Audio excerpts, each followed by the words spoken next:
Tere head kuulajad ja vaatajad, mina olen Birgit ja ma olen väikese päikse kommunikatsioonispetsialist. Mul on nii hea meel, et te olete jälle lülitanud ennast lapsevanema kooli lainele. Igas osas siis keskendume ühele põnevale lapse arengut toetavale teemale ja selle käigus proovime toetada sind, hea lapsevanem või tulevane vanem või hoopiski vanavanaema või hoopiski pedagoog sellel põneval lapse arengu teekonnal.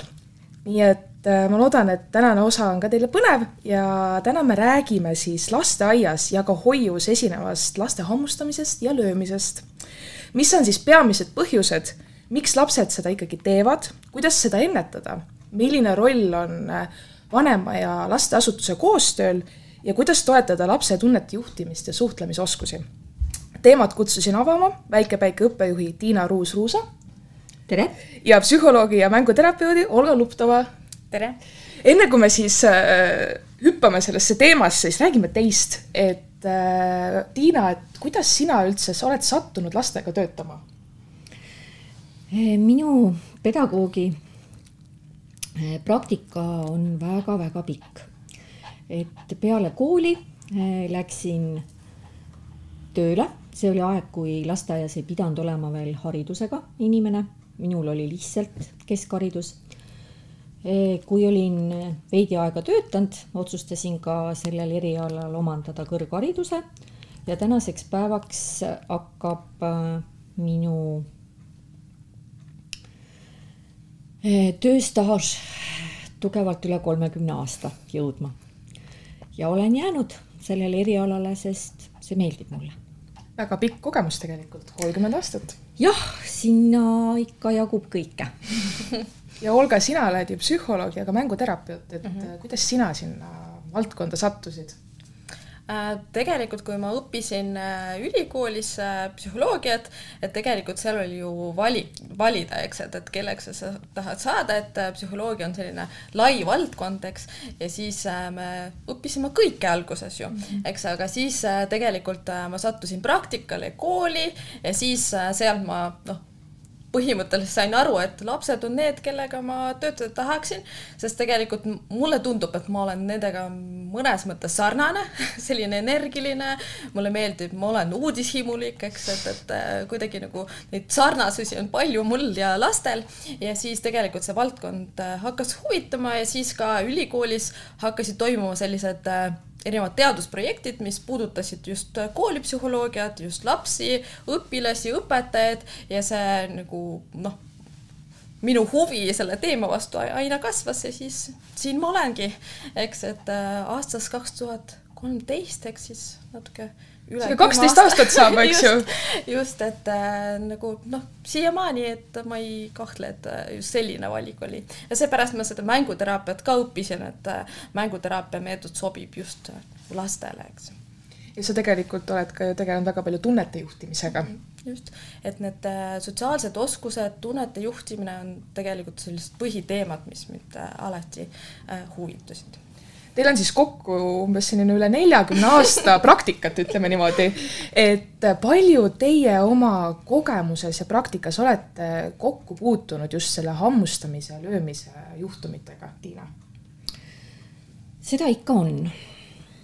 Et ma arvan, et kui niimoodi mõelda sellele, et kui sa saad endale uued lapsed, kes on siis pisikesed, ütleme sellised alla 2 ja 2, siis igas grupis, igas lennus on ikkagi 1-2 hammustajat sees. Et see on nagu selline kindla peale mihek, statistika. Statistika on paraku selline. Ja sina, Olga?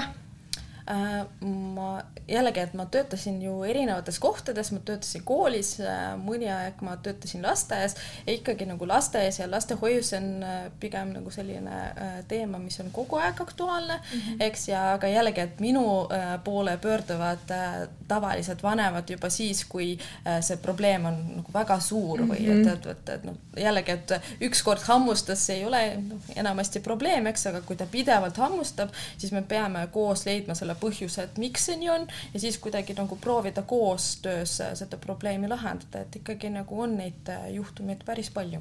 Sa nüüd natuke mainisid ka, et just et põhjused, aga mis on need põhjused, et miks siis laps otsustab nii-öelda hammustada või siis lüüa? No eks need põhjused on ju mitmed, eks, et need on erinevaid ja see sõltub ka ju sellest, et kui vana laps on, et kui me räägime, Tiina just mainis seda, et kui on just need lapsed, kes alles kohanevad üldse selle lasteaiaga, eks, et enamasti neil ei ole ju kõnet.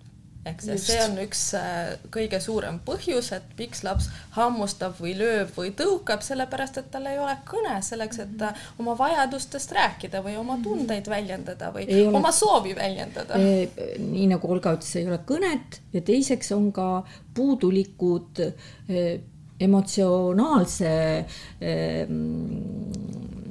stopi, nii-öelda regulatsioonioskused, et ta ongi veel nii-öelda väike isiksus, kellel on küll soov oma sisemaailma teisele kommunikeerida, aga tal puudub kõne, pluss puudub oskus taltsutada emotsioone, aga olemas need on. Ja kui ta tuleb veel laste hoidu, laste sõime, siis sinna lisandub juurde väga suur keskkonnamuutus, mida tavaliselt kodus ei ole. Meil ei ole ju kodus kellegil 14, 15, 16 üheealist last, kes peavad siiski saama hakkama oma mängupäeva, emotsioonide, igapäeva tegevustega ruumis, kus on palju tema ealisi, pluss sealt on juurest ema ja isa, kes on tema nii-öelda maailm olnud siiamaani. Et kõik see kokku teebki selle, et ta kuidagi väljendab ennast. Kuidagi lihtsalt väljendab ennast ja mitte, et see nüüd oleks, on väga palju lapsi, kes ikkagi ei tee seda, aga lihtsalt paraku mõnel tuleb kõige sellega kaasa hammustamine. Lihtsalt kui me räägime üldse lapsest, kes on lasteaialaps, eks, et kes on hoiulaps, kes on lasteaialaps, siis tegelikult tema aju ei ole veel piisavalt arenenud, eks, et seepärast need impulsid või see nagu mingi tunned, need on väga tugevad ja neil on väga raske ennast kontrollida. Et kui me vaatame, et tegelikult on ju ka mõned täiskasvanud, kellel on väga keeruline kontrollida ennast ja nagu oma emotsioone endas nagu hoida, eks, või midagi nendega teha, aga me räägime lapsest, kellel puudub elukogemus, kelle aju ei ole veel piisavalt arenenud, et see on nagu frontaalsagar siin, et see tegelikult lihtsalt areneb veel, eks, ja siis kui me toetame teda, siis nagu areneb nii, et ta oskab ennast paremini kontrollida, eks, et see on täiesti jällegi seletatav lapse füüsilise ja bioloogilise arenguga, et tegelikult see aju ei oska veel kontrollida niivõrd, eks, et nagu see täiskasvanu aju. Ja kui me nüüd mõtleme edasi lapse arengu peale, siis see, mis nagu edasi juhtub lapse arenguga, siis ütleme, et tal tekib kõne, tal tekivad oskused reguleerida oma emotsioone, siis reeglina kaob ka hammustamine. Et see on täpselt selline jada, millest Olga rääkis. Et see on ikka väga harva, et nüüd kooli minev laps näiteks hammustab. Et siis peab juba olema tegemist millegi väga-väga tõsisega. Ja veel üks põhjus, mida ma võib-olla välja tooksin, on see, et kui lapse elus toimub korraga mitu muutust, et see on ka minu kogemus, et kui näiteks laps läheb hoidu, aga samal ajal sünnib ka väiksem beebi. See on nii suur pinge lapse jaoks, et ta on tegelikult ei oska selle pingega, selle emotsiooniga midagi teha, ta ei oska seda väljendada, sest kõne on, veel ei ole nii arenenud ja siis tegelikult see väljendubki selles hammustamises tihti, eks. Ja siis üks võimalus, kuidas seda toetada lapsel, ongi see, et näiteks, et mina soovitan mingi sellised rahunemistehnikad või eks, et sellest pingest vabaneda kuidagi teistmoodi, et lapsel ei oleks seda pinget kogu aeg, eks, et see on nagu üks põhjust ka tegelikult, mis mina nagu oma kogemusel näen. Et pigem see nagu tähelepanu, et näiteks said kodus ei saa, kui väike beebi on, et ta ei saa seal piisavalt oma emalt isalt tähelepanu, siis ta kuidagi väljendab seda siis nagu hoius või aias, on õigesti aru? No jällegi, et kui me räägime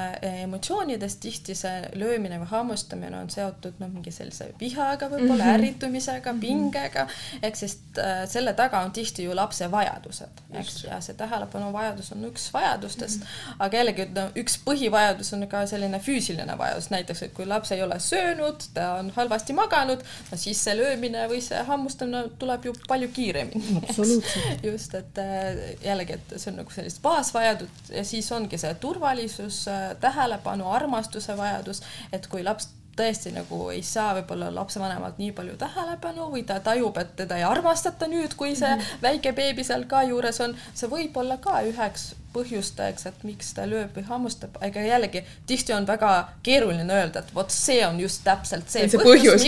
Miks see laps niimoodi käitub, et mõnikord me ei oska nagu niimoodi nagu, me võime ainult hüpoteese öelda, et me võime oletada, et see on seotud sellega või sellega või sellega, aga mõnikord me ei saa täpselt nagu öelda, et vot see on see põhjus, miks laps nüüd lööb või hammustab, eks. See on ikka mingi kogus erinevates põhjustes. Kogum, jah. Kui see teema nii-öelda tuli, et podcast hammustamise teemal tuleb, siis ma mõtlesin oma praktikale tagasi ja proovisin nagu mõelda, et kas on nagu olemas mingit sellist ühist joont, mis on hammustajatel lastel. Ja ma ei ole seda kuskil kirjandusest saanud kinnitust sellele, aga see on puhtalt minu praktikale toetuv, et need lapsed, kes kipuvad hammustama, on minu arvates üle keskmise temperamentsed lapsed, kellel nii-öelda justkui nagu see emotsioonid 0-10 väga kiirelt tõusevad.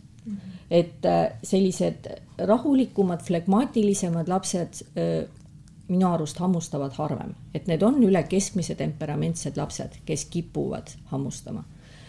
Et minu enda laps oli hammustaja laps ja temal seda kuraaži ka jagus väga palju, kusjuures temal oli ka see lugu, et tal oli kõne väga selge ja väga vara, et tal nagu see langes ära, ta oskas suurepäraselt rääkida, mis talle ei meeldi või mis talle meeldib, aga vaatamata sellele tema armastas väga hammustada. Et okay. No vaata jällegi, me tuleme selle juurde tagasi, et tegelikult otsest sellist nagu ühe põhjuse me ei saa et ei saa panna reeglid. Just, et mingid ma vähemalt ei ole ise leidnud mingi uurimuse, et vot, et ma ei tea, need lapsed, kellel on selline närvisüsteem või selline temperament, nad hammustavad nagu rohkem kui mingi teise temperamendiga, eks, et pigem me räägime ju närvisüsteemist, et igal lapsel on oma närvisüsteem, eks, ja siis see impulsikontroll on ka selle võrra erinev. Eks, et kes nagu on väga selline, kes väga kiiresti endast välja läheb, aga rahuneb kiiresti ja just keegi vastupidi nagu kogub endast ja siis mingi hetk plahvatab. Et ma arvan, et see on ka nagu just see, mis Tiina rääkis, et see ei ole nagu see temperament, vaid see on nagu just, et see on nagu selline närvisüsteemi eripära, et iga laps on ju erinev, eks. Nagu Tiina ise ka ütlesid, et su lapsel oli ju kõne täiesti nagu olemas, et nagu me enne mainisime, et äkki tal ei ole kõne, ta ei oska ennast lihtsalt väljendada. See on kindlasti üks põhjuseid. Ja kindlasti üks põhjuseid, aga see täpselt, et see ei pruugi alati olla niimoodi, on ju.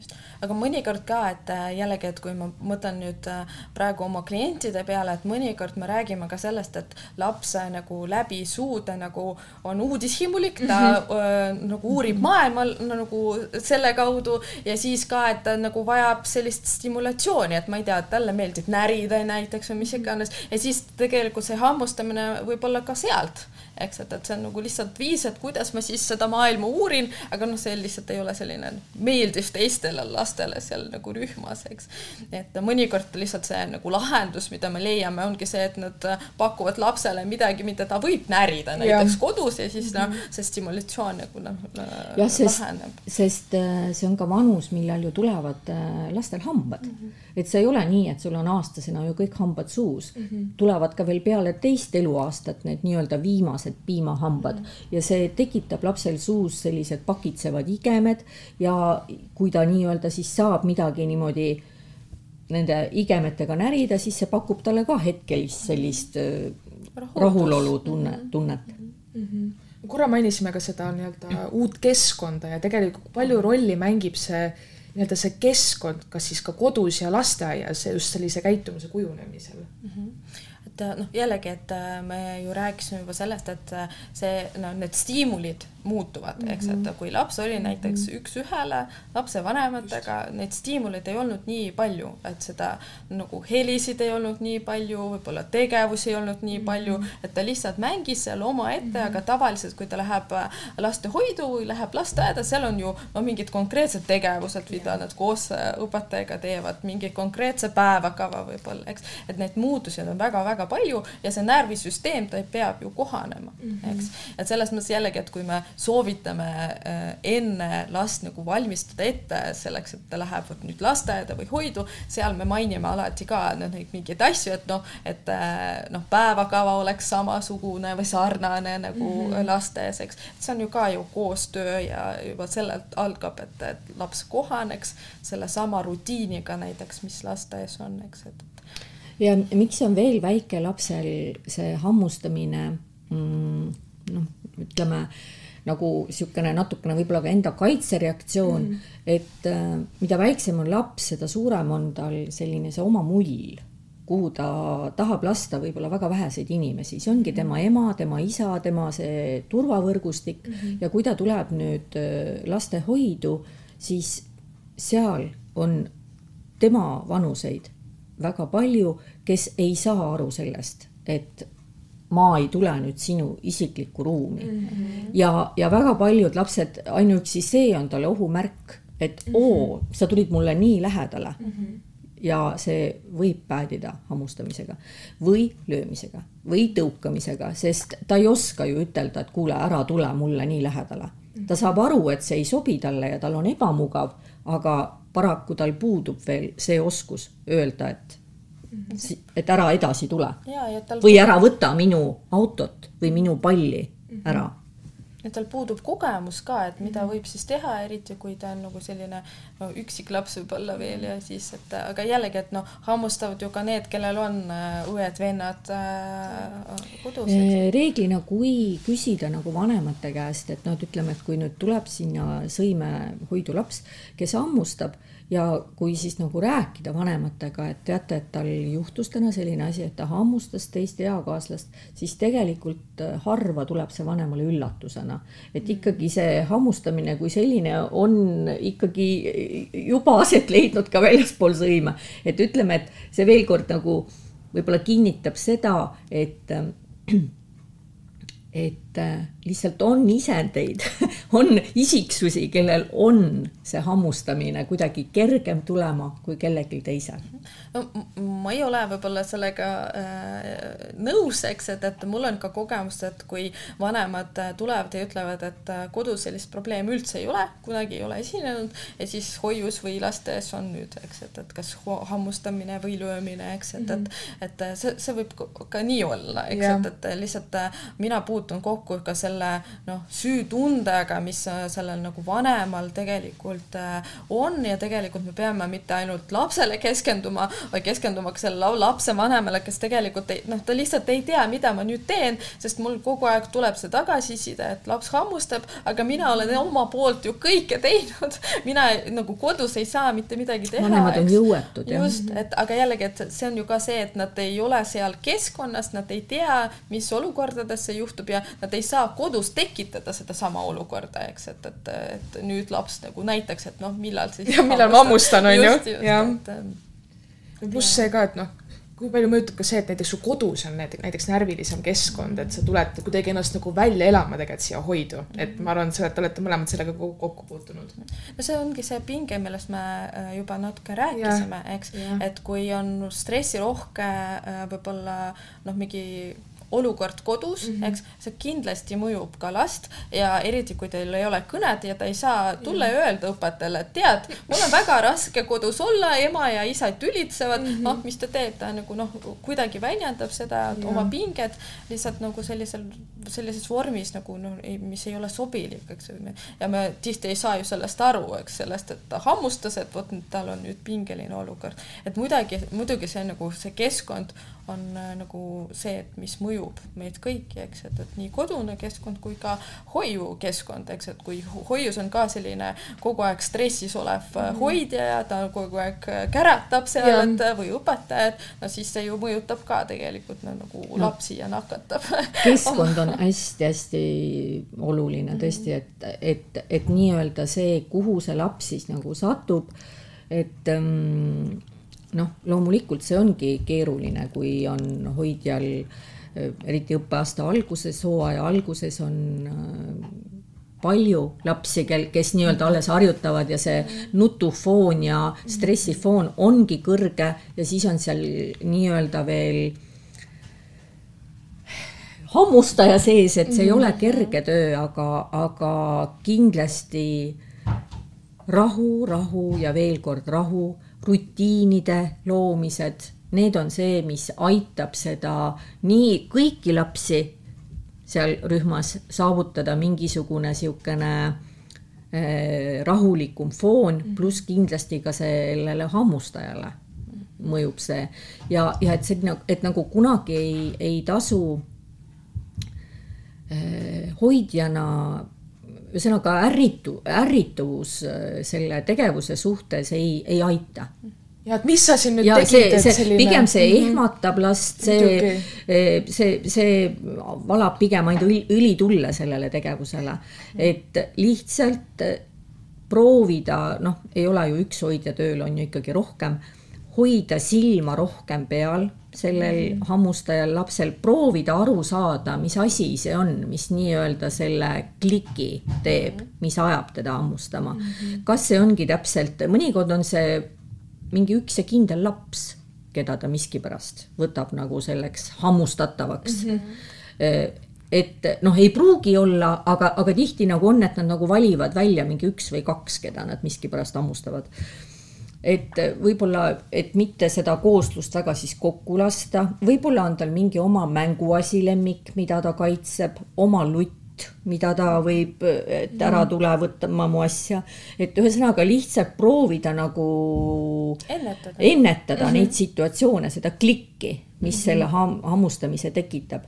Ja muidugi, kui ta ikkagi on selle ära teinud, mitte nüüd siis, et pead silitada selle peale, et ikkagi väga konkreetselt tulebki öelda ka seda, et ei, et see on vale. Näed, ta sai haiget, ta nutab, et proovida selle nii-öelda selle empaatia tunde peale, sest lapsed tegelikult ka see on täiesti õpetatav, empaatia õpetamine.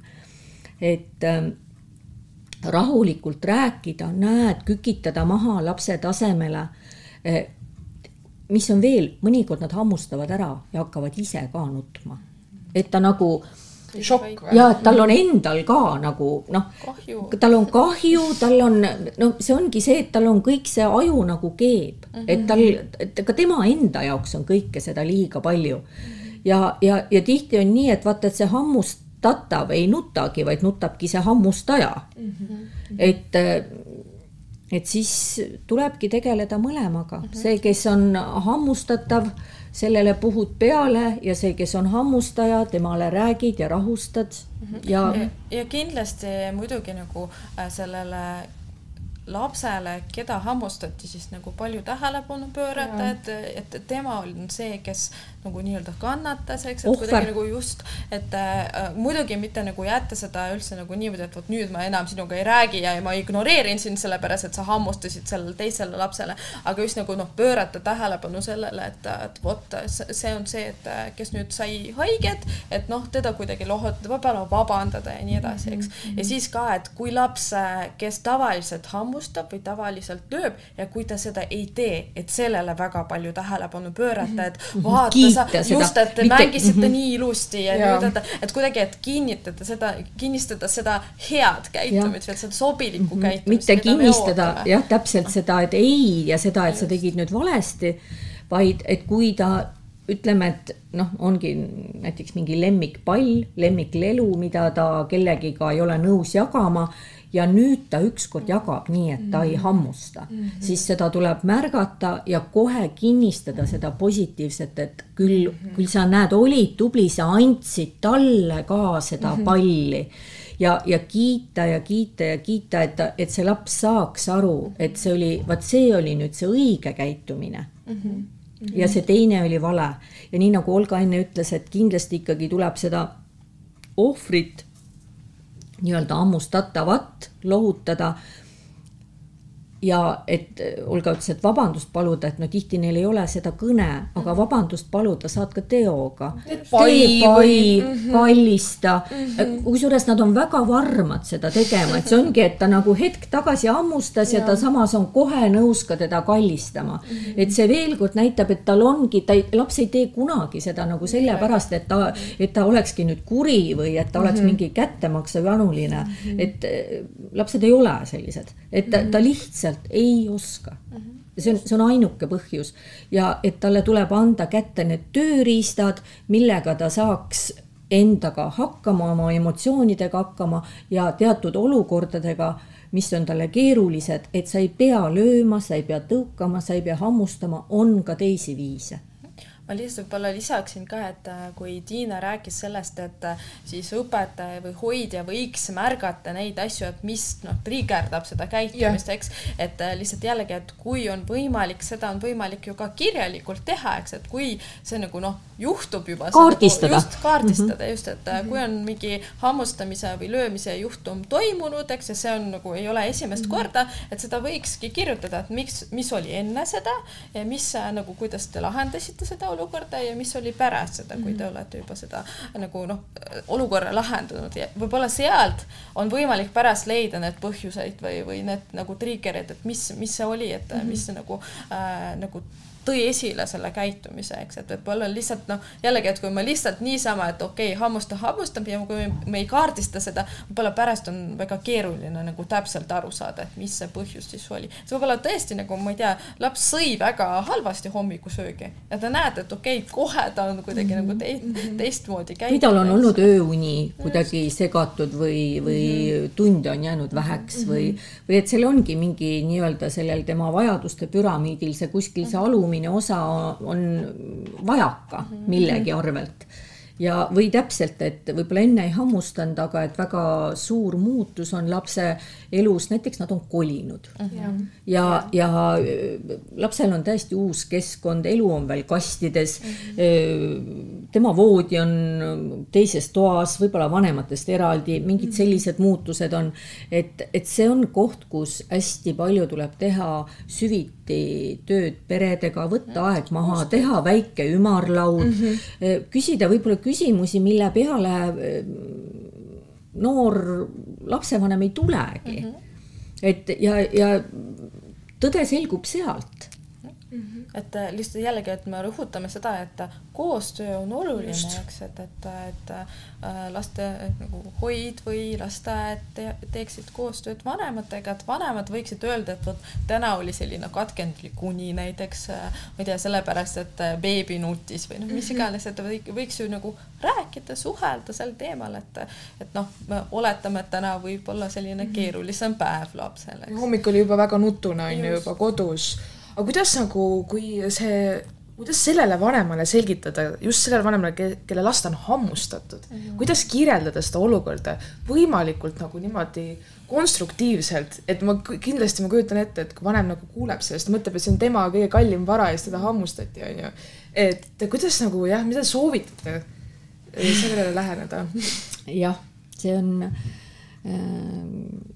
kindlasti keeruline. See on keeruline, aga tuleb olla aus. Tuleb rääkida asjadest nii, nagu need on, ilma liigsete emotsioonideta, aga seda kindlasti tuleb teha. Et sa peadki hoidjana rääkimagi, see kindlasti võiks jälle olla selline võib-olla nii-öelda, et mitte lihtsalt ukse läve peal. Ja ta ammustas vaata või midagi sellist. Tuleks ikkagi vanem sisse kutsuda, istuda rahulikult maha ja öelda, et teate, et nüüd on selline lugu, et meil juhtus selline halb situatsioon, et Mart täna hammustas, et kas teil on seda enne ka juhtunud mingites situatsioonides või see on olnud esmakordselt rääkidagi, et mida teie nägite, nii nagu Olga ütles, et mis oli see nii-öelda täpselt, et mis eelnes sellele hammustamisele, keda ta siis hammustas, ühesõnaga, ma praegu nüüd rääkisin sellest seisukohast ikkagi, et nii-öelda Mart oli hammustaja, aga ütleme, et kui siis nüüd on Margit, keda hammustati, kes oli siis ohver, et loomulikult seda ka tuleb rääkida, sest see on ikka veel hullem, kui sa jätad nagu rääkimata ja vanem võtab õhtul lapsel pusa seljast ära ja tal on õla peal korralikud hambajäljed, et noh, see on nagu lubamatu, et ikkagi me alati hoidjatena, pedagoogidena peame vanemale andma nagu tagasiside, mis on päeval toimunud. Ja rääkida ka siis nii-öelda seda, kui võib-olla see lapsevanem ei ole enne kokku puutunud, et mõni laps võib hammustada. See võib olla täiesti uudne situatsioon ja tema laps on nüüd ohver, siis seletadagi ka seda, et jaa, see ongi halb ja ma mõistan, et tal oli väga valus ja ebamugav, aga paraku see on sellele eale omane juhtum ja me teeme kõik omalt poolt, et seda ei korduks. Ei ole ka alati võib-olla, mina isiklikult ei poolda seda, et nimetada väga nüüd nimesid, lihtsalt öelda, et ta rühmakaaslane hammustas. Et ma ei kipuks nagu seda personaliseerima. Et kui see võib-olla läheb nagu väga-väga süviti, et siis et mitte nüüd see, et tegelikult ei oma ju tähtsust, kes seda last hammustas. Et oluline on see, et seda toimingut, et me oleme märkanud, me seletame ära, miks see juhtus, et see kipub olema sellele eale omane, neil ei ole oskusi, et seletada, ütelda sõnadega, et ära puutu mu lutti, ma tahan, et see lutt on minu oma, ära tule mulle nii lähedale. Et seda rääkida vanematele, miks lapsed seda teevad. Sest kui tema laps seda ei tee, siis see võib olla talle täiesti esmane situatsioon. Ja võib olla ka öelda seda, et teate, me teeme kõik, proovime rohkem jälgida seda hammustajat, aga teate, seda võib juhtuda veel. Et ühesõnaga nii öelda mitte nagu lubada, et seda ei juhtu mitte kunagi. Seda ei saa paraku lubada ja et et see ongi meie igapäev. See on kindlasti ka teema, mida peaks rääkima lastevanemate koosolekul. No vaata, lihtsalt jällegi, et ma arvan, et see võib nagu jällegi, et kui sa proovid või räägid liiga palju, see ei ole ka hea. Et kui sa nagu proovid siis seda nagu loengut pidada, jällegi, et kõige olulisem see, et sa räägid rahulikult toonil, et sa räägid objektiivselt, sa ei pane juurde enda mingi emotsiooni, et see oli nii hirmutav, ta nii hammustas. Just. Ja siis ma ei tea, et jällegi, et see kohe nagu tõstab selle vanema ärevuse ka, eks. Aga lihtsalt, et kui me hakkame liiga palju rõhutama ka sellele, et see ongi nii ja see peabki nii olema, et see võib tegelikult olla ka nagu lapsevanemale see nagu ohumärk, et mis mõttes te ei saagi oma nagu täita oma ülesandeid, turvalisust tagada minu lapsele, eks sinu nagu, et jällegi, et lihtsalt rahulikult rääkida nii nagu oli, objektiivselt faktidest, et ma ei tea, siis me olime seal, siis oli niimoodi, et meil on väga kahju, me proovime seda edaspidi ennetada, eks. Et lihtsalt tõesti on nagu see rohkem energiat meil läheb ju selle peale, et seda tõesti ennetada või rääkida nende vanematega, kelle laps võib-olla hammustab ja siis nagu sealt poolt kuidagi lahendada seda olukorda või leida need põhjuseid, et miks niimoodi just oli, eks. See on see, kuidas mina ette näen. Jah, nõus.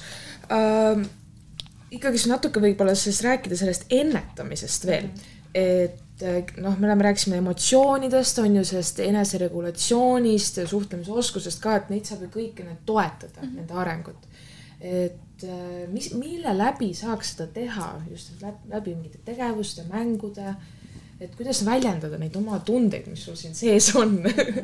No tegelikult kõik ju algab sellest, et me võiksime arendada sõnavara ja seda, et kuidas laps üldse nagu saab aru, eks, et mis minu sees toimub ja kuidas ja siis ta juba õpib seda, et mis ma sellega teen, eks.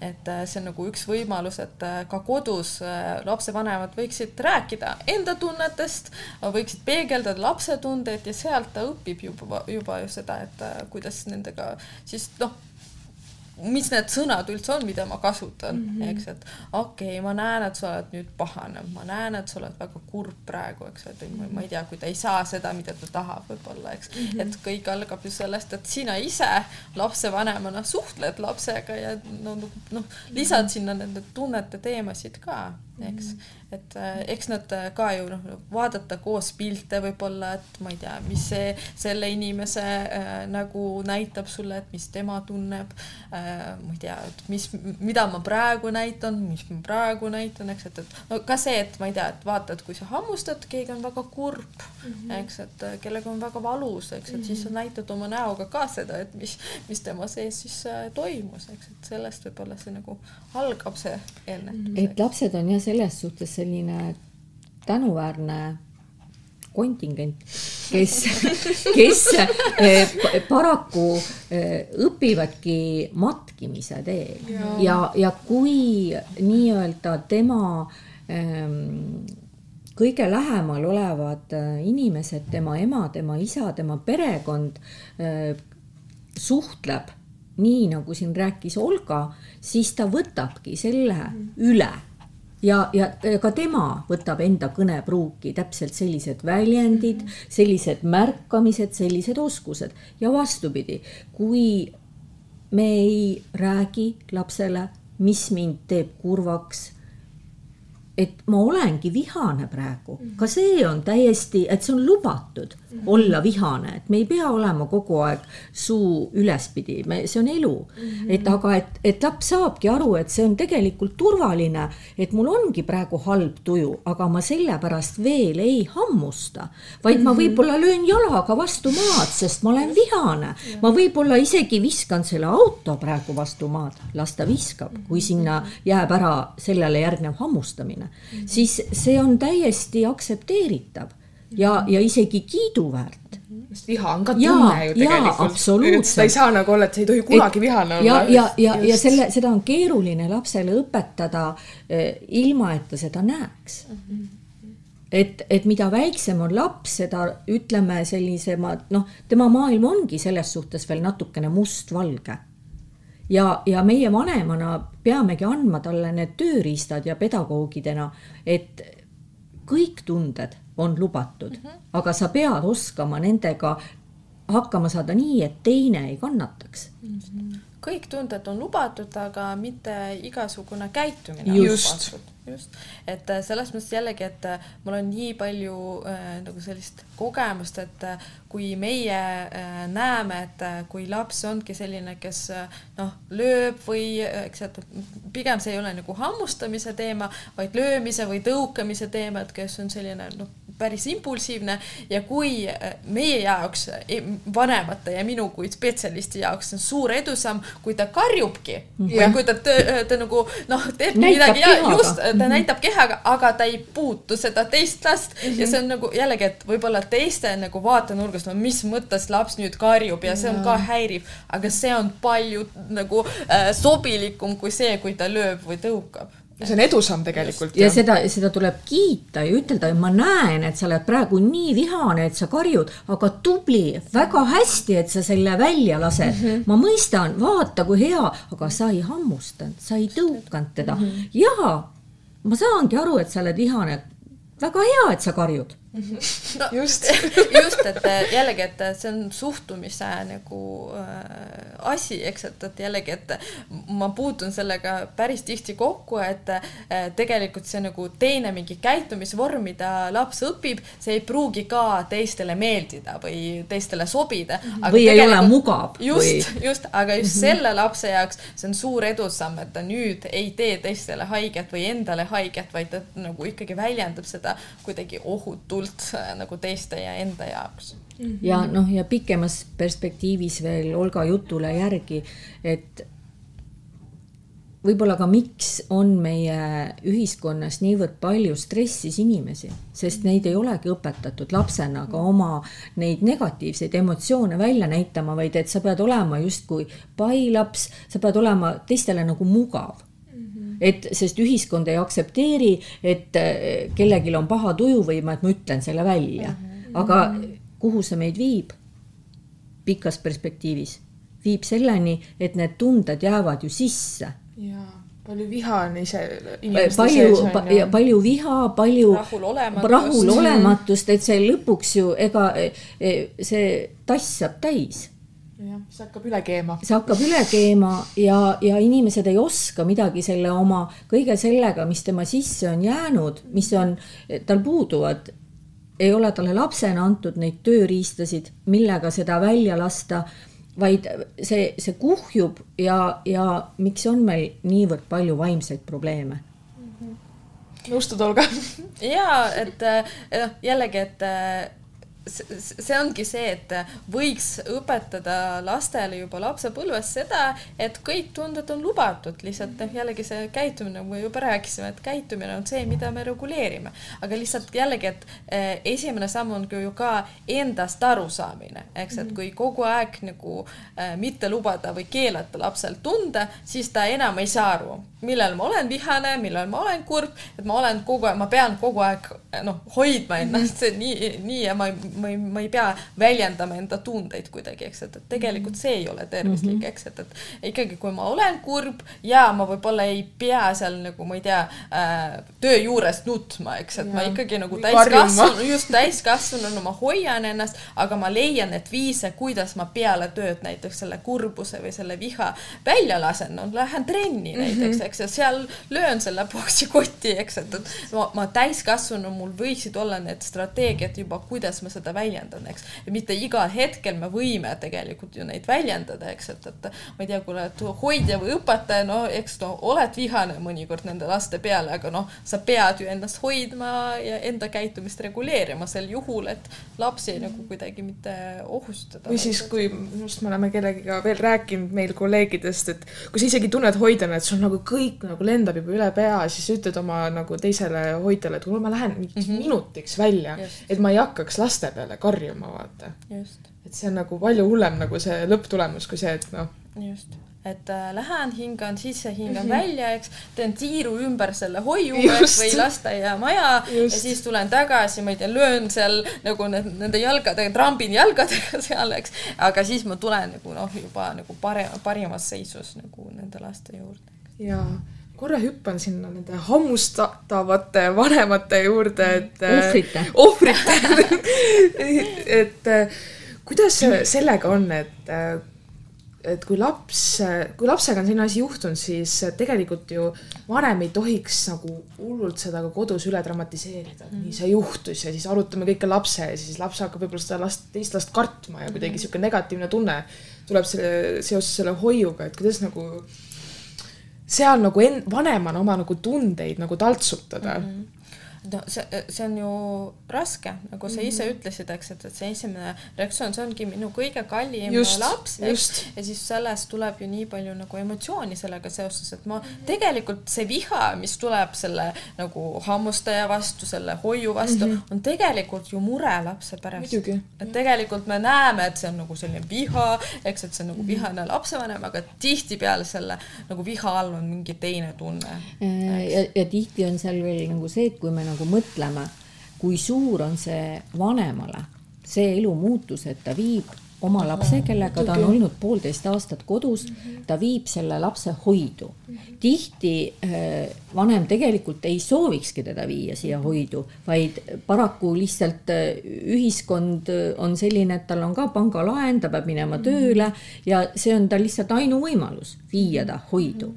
Ja tal on ütleme ka nagu süümepiinad endal selle eest, et ta niivõrd väikse lapse on pidanud viima kollektiivi ja siis selgub veel, et nüüd ta sai seal hammustada ka. Sai haiget. Sai haiget ka.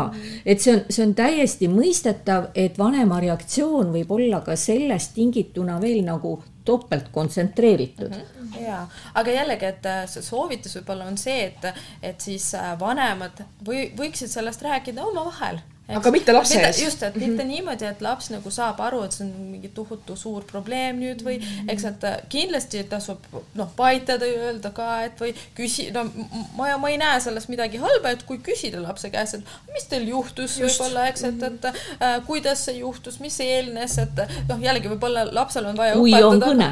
just, just ja. Tavaliselt ei ole. Tavaliselt just, et kui me hammustamise kohta räägime, löömisega nagu on see, et sa võid rääkida, aga hammustamise puhul tõesti nagu väga keeruline nagu sealt jõuda. Aga jällegi, et see emotsioon, mis vanemal on, see on täiesti jällegi okei, aga lihtsalt mitte nagu väljendada seda lapse peale või lapse nagu kuuldes, eks, et proovida rahulikult rääkida sellel teemal. Ja et ei ole mõistlik või ei ole, see ei aita kuidagi kaasa, kui sa vanemana tuled lapsele järgi ja esimene asi, mis sa küsid, et kuule, kas sa täna ka hammustada said?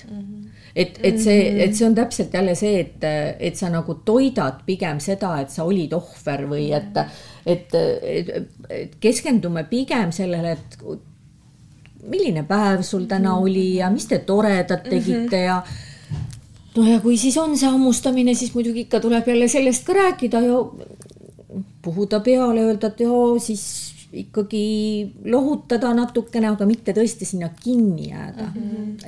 Et see ei aita seda last mitte kuidagi.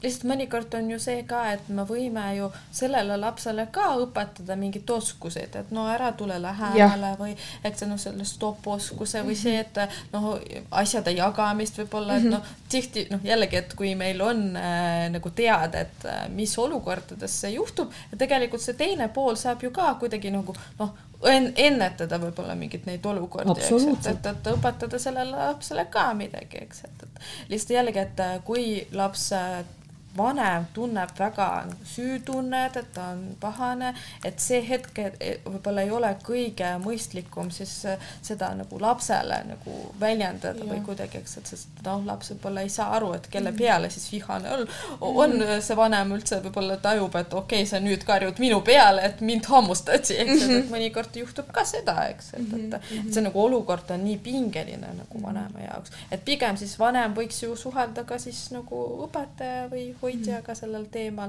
eks, et oma tunnetest siis, et ja siis nagu lapsega juba rahulikult rääkida, et või jällegi, et mul on kahju, et nii juhtus, see on ju ka okei täiesti nagu lapsele öelda, kallistada teda, et see on ju loomulik. Ja minu kogemus ütleb veel seda, et ütleme, et kui siis nüüd on see hammustaja ja hammustatav, siis ütleme, et päeva esimeses otsas on olnud see hammustamine.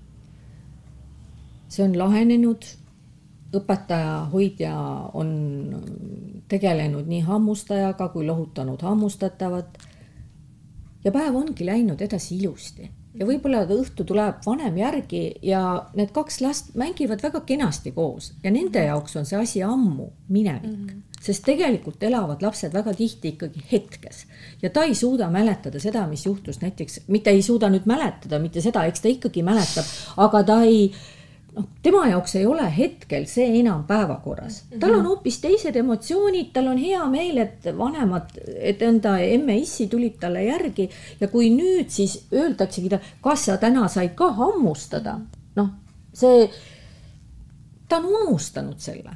Et, ja see ongi tegelikult ju pigem hea, et ta on selle unustanud ja loodame, et seda homme ei juhtu, et see, mis ma nagu öelda tahan veel kord, et vanemana pigem toome sellele lapsele selle päeva positiivse osa ka õhtul, kui ma talle järgi tulen ja prooviks neenutada seda positiivset, mitte tõsta üles seda ühte negatiivset. Et mitte seda nagu hirmu külvata on ju lapsesse, et pärast ta hakkab kartma, kas siis seda last, kes teda hammustas on või tal on ebamugav või liigne stress lõpuks seal hoius on ju. Ja eriti, kui ta hakkab ju seal edasi käima, et ei saa nagu tekitada seda, et võt nüüd see on nii halb koht või need on nii halvad inimesed, eks, et see ei too kellelegi kasu, eks, et pigem õpetada mingid võib-olla asju, et kuidas seda ennetada või eks, et juhtub neid asju. Millal Olga peaks psühholoog või mänguterapeut või eripedagoog, et kui see tõesti on läinud nii korduvaks ja olete proovinud erinevaid tehnikaid seal hoius ja kodus ja lihtsalt ei näe üldse edu, Ja, no see ongi see põhjus, miks pöörduda edasi või uurida spetsialisti, pöörduda spetsialisti poole just see, et kui see on selline korduv ja mis iganes te teete, et tegelikult ei ole seal mingit lahendust. Eks, et võib-olla ongi siis vaja seda teraapiat lapsele selleks, et nendest pingetest vabaneda. Eks, et mis tema sees või emotsioonisest nagu, et kuidagi nagu nendega midagi teha.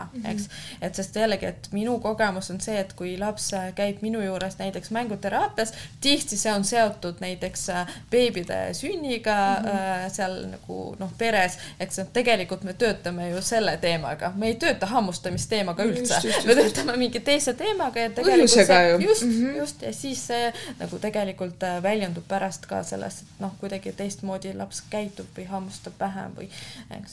Ja mõnikord see asi laheneb võib-olla ära ka ümarlauas, et ei peagi minema ümarlauas, ma pean siis silmas selle hoiutöötajad, hoidjad ja selle hammustaja lapsevanemad. Et võib-olla analüüsidagi seda, et mis situatsioon teil praegu peres nagu on, et või mis nagu toimub. Ja võib-olla tuleb lahendus sealt ilma, et peaks minema ka psühholoogi juurde.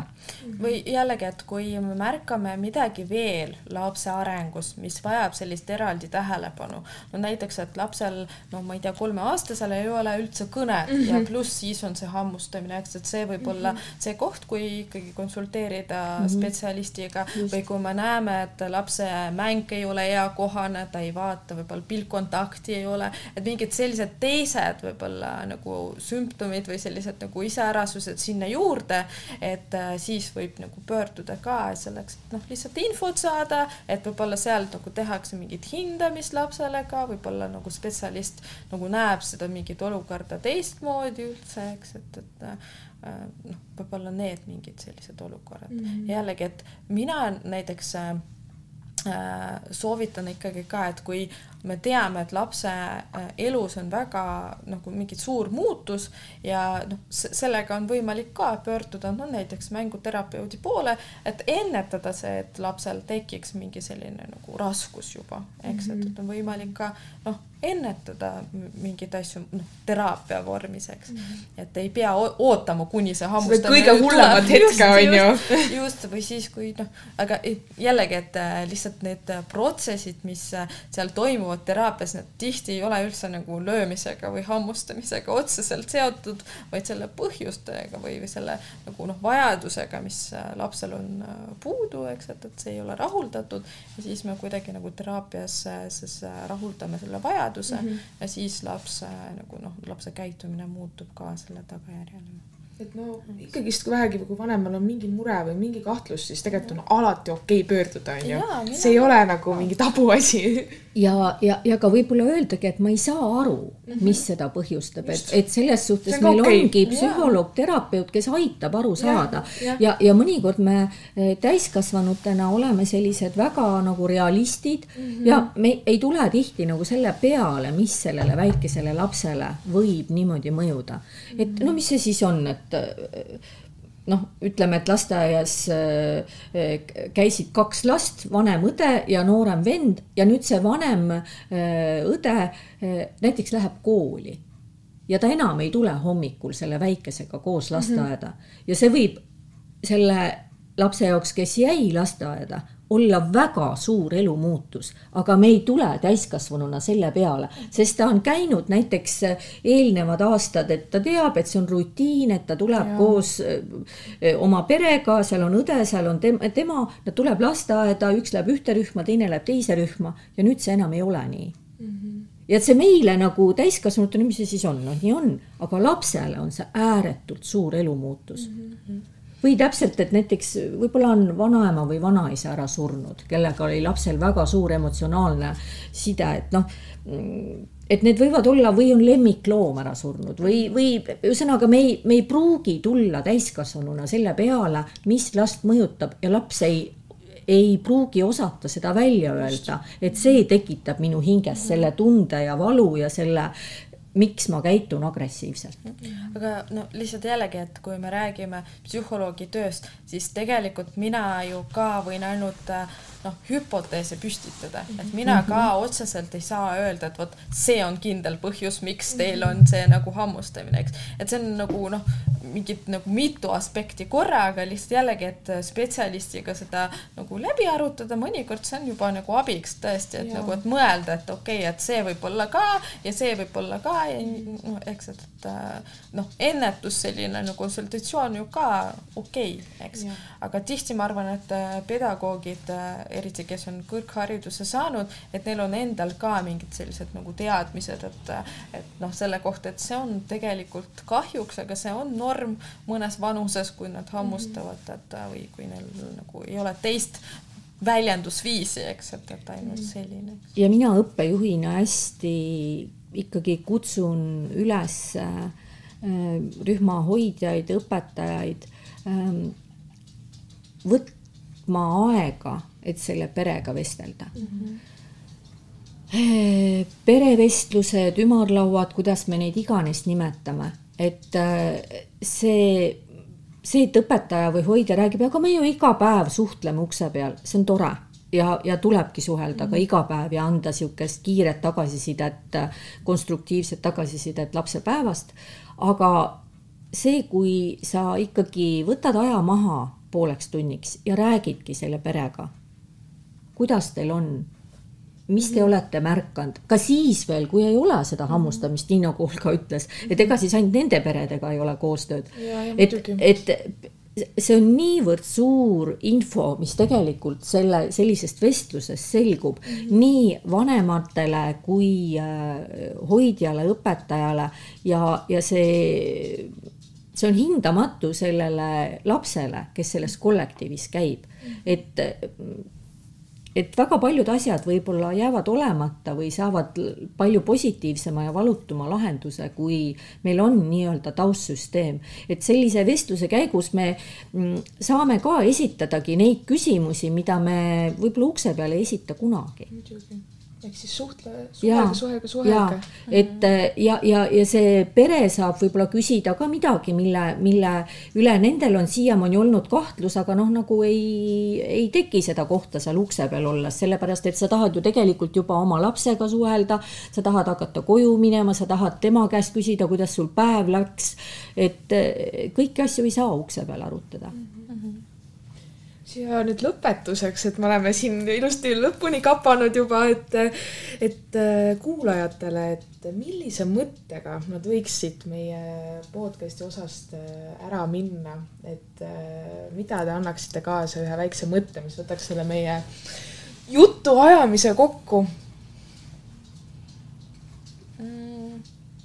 Võib-olla kõige olulisem, mis täna kaasa võtta, on see, et meil kõigil on tunded, need on olulised, need on vajalikud, need on millegi pärast meie kehas, meie ajus tekkinud evolutsiooni käigus ja seepärast me võiksime nendele tähelepanu pöörata, nendest rääkida omavahel ja see ennetab ka sellised nagu raskuseid võib-olla mõnikord ja siis proovime nagu suhelda rahulikult ka nendest olukordades, kus on mingid probleemid tekkinud, eks, et proovime oma tunnetega siis toime tulla ja jällegi, et kui juhtub see, et me ei saanud rahulik olla, see ka on okei ja on võimalik sellega midagi teha.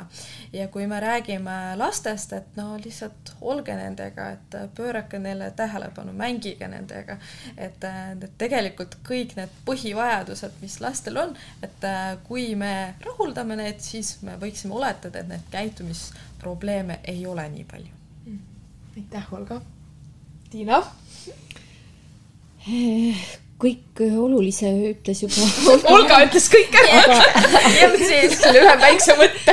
Et võib-olla siis see, et ma proovin ennast selle kokkuvõtva osa juures panna nii selle ohvri rolli kui see, kes siis nii-öelda hammustab, et nendele mõlematele variantidele, kellel siis on ema, isa kodus, et teie laps ei ole paha, ta ei ole kuri, ta lihtsalt ei oska teistmoodi.